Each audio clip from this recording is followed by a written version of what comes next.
सभी का हमारे YouTube channel internet study club में स्वागत है। आप अगर इस चैनल पर नए हैं तो YouTube channel internet study club को सब्सक्राइब कीजिए, बेल आइकन दबाइए। और आज के इस वीडियो के माध्यम से हम आपको बायोलॉजी से संबंधित विभिन्न प्रश्नों को लेकर के आए हैं। तो आइए आज के पहले प्रश्न की ओर। और आज का पहला प्रश्न है, पौधों का तापमान लगभग कितना होता है? तो इसका सही जवाब होगा 10 से 15 डिग्री सेल्सियस। यानी पौधों का जो सामान्यतः तापमान होता है वह 10 से 15 डिग्री सेल्सियस के बराबर होता है। अगला प्रश्न है, पौधों द्वारा अवशोषित किए गए जल का कितना प्रतिशत हिस्सा भोजन बनाने के काम में आता है? तो इसका सही जवाब होगा मात्र 1%। यानी पौधा जो अपना अवशोषित किया हुआ जल होता है पौधा का, उसका मात्र 1% हिस्सा ही वो अपने भोजन बनाने में इस्तेमाल करता है। अगला प्रश्न है, पौधों को वर्षा का मुख्य कारक क्यों माना जाता है? तो इसका सही जवाब होगा क्योंकि पेड़ पौधों द्वारा अधिक से अधिक वाष्पीकरण होता है और यही कारण है कि पेड़ पौधों को वर्षा का मुख्य कारक के रूप में माना जाता है।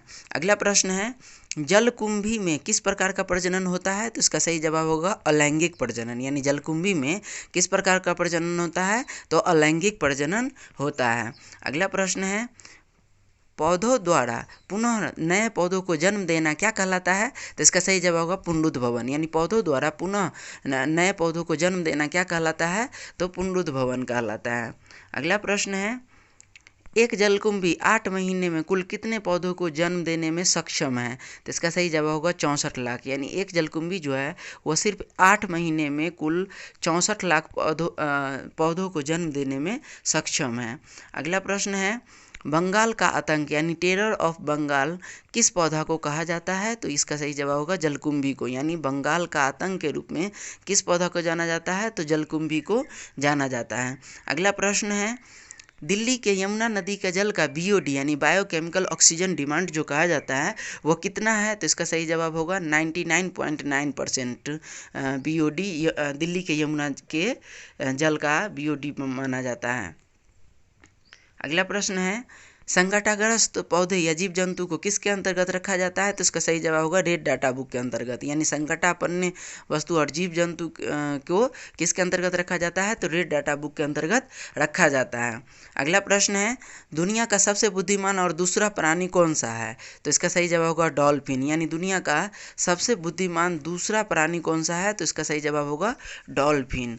अगला प्रश्न है, वैसे जीव जिनके एक ही शरीर में नर तथा मादा दोनों के जनन अंग विकसित होते हैं क्या कहलाते हैं?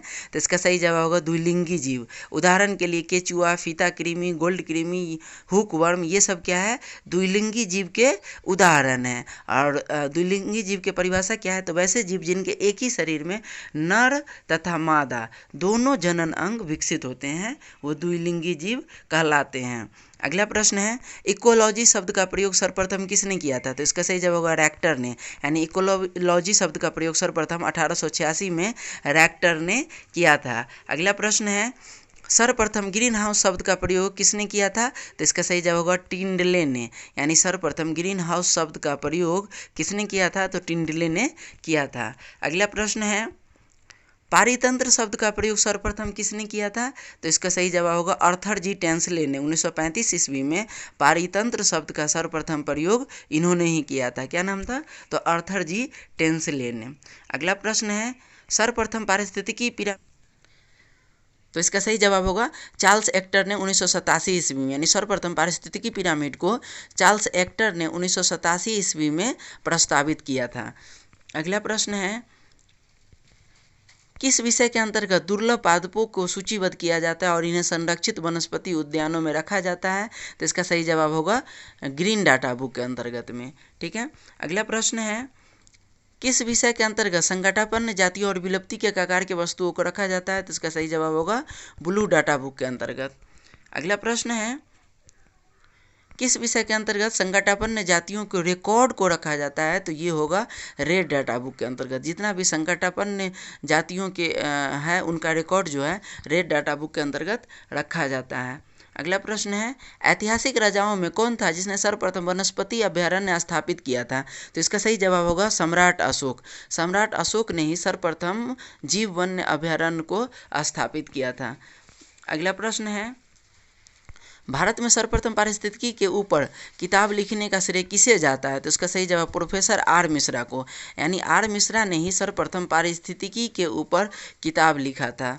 अगला प्रश्न है, भारत में वन महोत्सव का प्रारंभ कब हुआ था? तो इसका सही जवाब होगा 1950 ईस्वी में, यानी भारत में वन महोत्सव का प्रारंभ जो है कब हुआ था? तो 1950 ईस्वी में भारत में वन महोत्सव का प्रारंभ हुआ था। अगला प्रश्न है, चिपको आंदोलन कब प्रारंभ हुआ था और कहाँ प्रारंभ हुआ था? तो इसका सही जवाब होगा 1923 ईस्वी में चमोली जिला जो कि उत्तराखंड में है, और यहीं चिपको आंदोलन की शुरुआत हुई थी। कब हुई थी? तो 1923 ईस्वी में। अगला प्रश्न है, चिपको आंदोलन के प्रमुख नेता के रूप में किन्हें जाना जाता है? तो इसका सही जवाब होगा सुंदरलाल बहुगुणा को, यानी चिपको आंदोलन के प्रमुख नेता के रूप में किन्हें जाना जाता है? तो सुंदरलाल बहुगुणा को जाना जाता है। अगला प्रश्न है, चिपको आंदोलन के समान ही दक्षिण कर्नाटक में एक आंदोलन प्रभावी हुआ, उसका क्या नाम था? तो इसका सही जवाब होगा एप्को आंदोलन, यानी चिपको आंदोलन की तरह ही दक्षिण कर्नाटक में एक आंदोलन प्रभावी हुआ, उसका नाम था एप्को आंदोलन, जो कि 1983 ईस्वी में पांडुरंग हेज के द्वारा शुरू किया गया था। यानी पांडुरंग हेज के नेतृत्व में एप्को आंदोलन की शुरुआत 1983 ईस्वी में की गई थी। कहाँ की गई? तो दक्षिण कर्नाटक में की गई थी। अगला प्रश्न है, पक्षियों से संबंधित डॉक्टर सलीम अली कॉलेज कहाँ स्थित है? तो इसका सही जवाब होगा पांडिचेरी में, यानी पक्षियों से संबंधित डॉक्टर सलीम अली कॉलेज कहाँ स्थित है? तो ये है पांडिचेरी में स्थित है। अगला प्रश्न है, अंटार्कटिका के ऊपर छिद्र होने की पुष्टि कब की गई? तो इसका सही जवाब होगा 1975 ईस्वी में, यानी 1975 ईस्वी में अंटार्कटिका के ऊपर जो ओजोन छिद्र हुई इसकी पुष्टि की गई। ठीक है। अगला प्रश्न है, विश्व का तीसरा सबसे बड़ा शोरगुल युक्त शहर के रूप में किसे जाना जाता है? तो इसका सही जवाब होगा मुंबई, यानी भारत में है मुंबई, और यहीं इसे ही विश्व का सबसे बड़ा शोरगुल युक्त शहर के रूप में, तीसरा सबसे बड़ा शोरगुल युक्त शहर के रूप में जाना जाता है।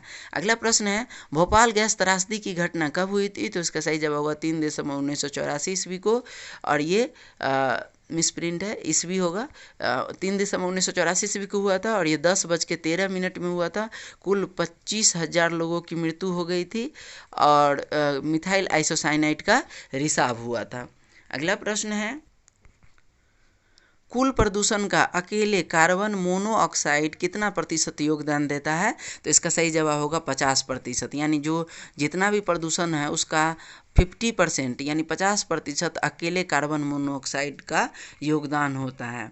अगला प्रश्न है, थियोफ्रेस्टस नामक वनस्पति शास्त्री ने अपने पुस्तक हिस्टोरिया प्लांटरम में कितने किस्म पौधों का वर्णन किया है? तो इसका सही जवाब होगा 50 किस्म पौधों का वर्णन इन्होंने किया है। तो ये VVI 30 प्रश्न था जो आप लोगों के सामने लेकर के आए, और इसका सीरीज आगे भी लाते रहेंगे। तो फिर से कहना चाहेंगे, YouTube channel internet study club को सब्सक्राइब कीजिए, बेल आइकन दबाइए। अगर वीडियो आपको अच्छा लगता है, हेल्पफुल लगता है, तो अपने व्हाट्सएप फेसबुक ग्रुप में शेयर कीजिए। थैंक